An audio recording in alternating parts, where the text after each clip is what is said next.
दोस्तों हमारे solar system का पांचवा और सबसे बड़ा प्लैनेट जुपिटर सूरज से करीब 77 करोड़ किलोमीटर दूर ऑर्बिट कर रहा है। अब अगर हम इसे पृथ्वी से कंपेयर करें तो जुपिटर के एटमॉस्फेयर को पर स्क्वायर मीटर्स 4% से भी कम सनलाइट मिलती है। इस हिसाब से इसके अपर एटमॉस्फेयर का टेम्परेचर -73 डिग्री सेल्सियस के करीब होना चाहिए।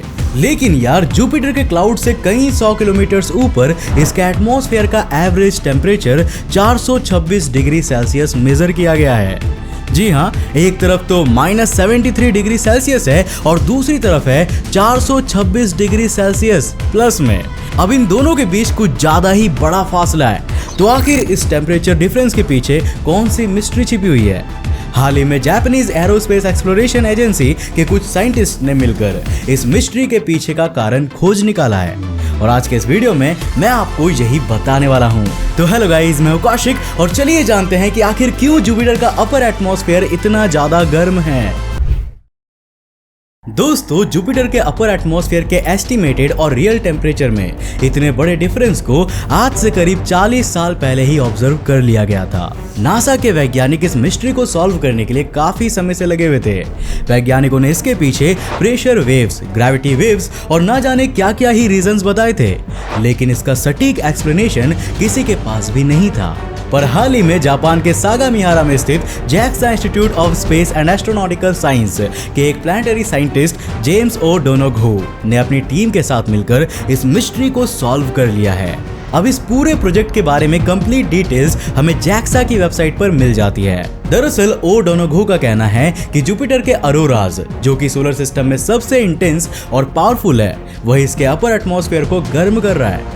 अब इससे पहले कि हम इस प्रोजेक्ट के बारे में डिटेल में बात करें, हमें ये जान लेना चाहिए कि आखिर ये अरोराज किस चिड़िया का नाम है और जुपिटर पर अरोराज कैसे बनते हैं। दोस्तों, अरोराज को आप नेचुरल लाइट शोज भी कह सकते हैं। ये हमें प्लैनेट के पोलर एरियाज में रात के समय में देखने को मिलते हैं।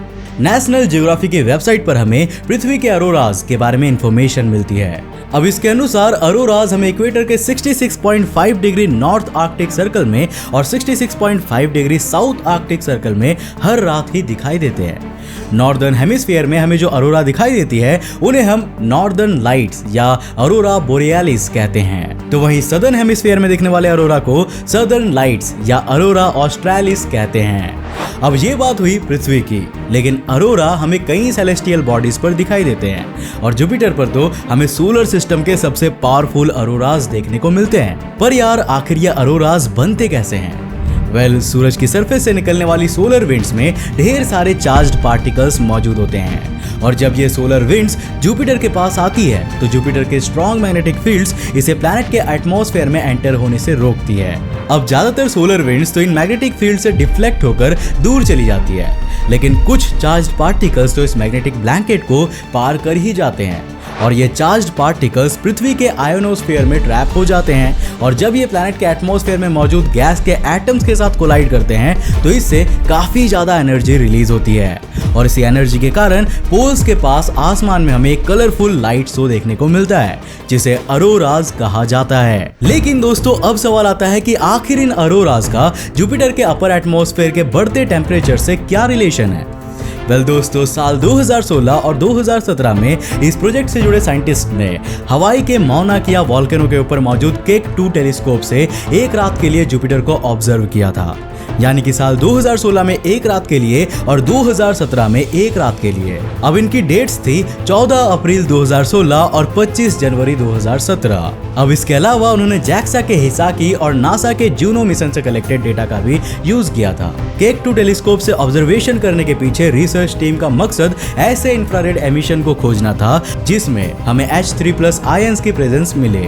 जब सूरज से आने वाली सोलर विंड्स जुपिटर के एटमॉस्फेयर से टकराते हैं तब ये आयंस फॉर्म होते हैं। अब ये आयंस हजारों किलोमीटर पर सेकंड की स्पीड से जुपिटर के एटमॉस्फेयर में नीचे की ओर जाते हैं और फिर यही अरोराज को क्रिएट करते हैं। अब इन आयन से निकलने वाली इंफ्रारेड एमिशंस की इंटेंसिटी बहुत ज्यादा हाई होती है और जब ये प्लैनेट के एटमॉस्फेयर से गुजरते हैं तो ये वहां के टेम्परेचर को काफी ज्यादा बढ़ा देते हैं। 5 अगस्त 2021 को नेचर जर्नल में पब्लिश्ड इस आर्टिकल के मुताबिक वैज्ञानिकों ने यह ऑब्जर्व किया है कि जुपिटर के पोलर रीजन्स के ऊपर के एटमॉस्फेयर का टेम्परेचर 725 डिग्री सेल्सियस तक पहुंच जाता है, जबकि बाकी की जगहों का टेम्परेचर 325 डिग्री सेल्सियस से ज्यादा नहीं होता। अब जैसा कि मैंने आपको पहले ही बताया था कि केक 2 टेलीस्कोप से वैज्ञानिकों की टीम ने 2 दिन ऑब्जर्वेशंस की थी, 16 अप्रैल 2016 को और 25 जनवरी 2017 को। अब इनमें से 25 जनवरी 2017 वाला दिन वैज्ञानिकों के लिए काफी खास रहा था।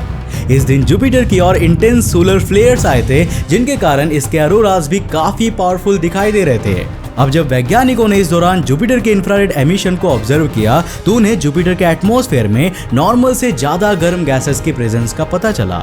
इन गैसेस के टेम्परेचर के बढ़ने के पीछे ऑरोरास का ही हाथ था। साथ ही वैज्ञानिकों ने जुपिटर के पोल से साउथ की तरफ जाती हीट वेव्स को भी ऑब्जर्व किया था। अब इससे ये साफ है कि जुपिटर के पोल्स पर बनने वाले ऑरोरास के कारण वहां के अपर एटमॉस्फेयर का टेम्परेचर काफी ज्यादा इंक्रीज हो जाता है और फिर ये हीट वेव्स के फॉर्म में हर जगह फैल जाती है। वैसे दोस्तों, मैं आपको बता दूं कि ये फेनोमेनन सिर्फ जुपिटर पर ही देखने को नहीं मिलता, बल्कि sciencenews.org के इस आर्टिकल के अनुसार सैटर्न के अपर एटमॉस्फेयर के गर्म होने का कारण भी वहां के पोलर रीजन्स में बनने वाले ऑरोरास ही हैं। सैटर्न और सूरज के बीच डिस्टेंस को देखते हुए वैज्ञानिकों ने अंदाजा लगाया था कि इसके अपर एटमॉस्फेयर का टेम्परेचर -123 डिग्री सेल्सियस तक होना चाहिए।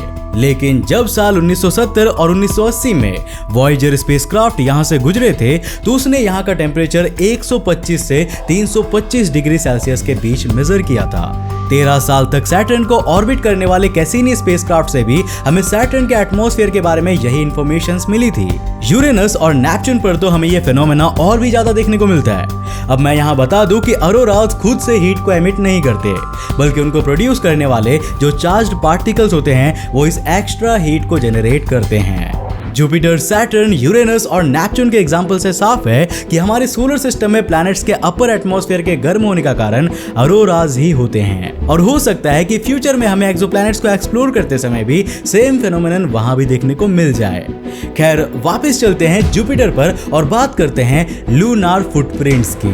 दोस्तों, earthsky.org में पब्लिश्ड इस आर्टिकल में बताया गया है कि जुपिटर के 3 मून्स गैनीमेड, यूरोपा और आयो एक रहस्यमयी तरीके से जुपिटर के एटमॉस्फेयर में अपने फुटप्रिंट्स छोड़ते हैं।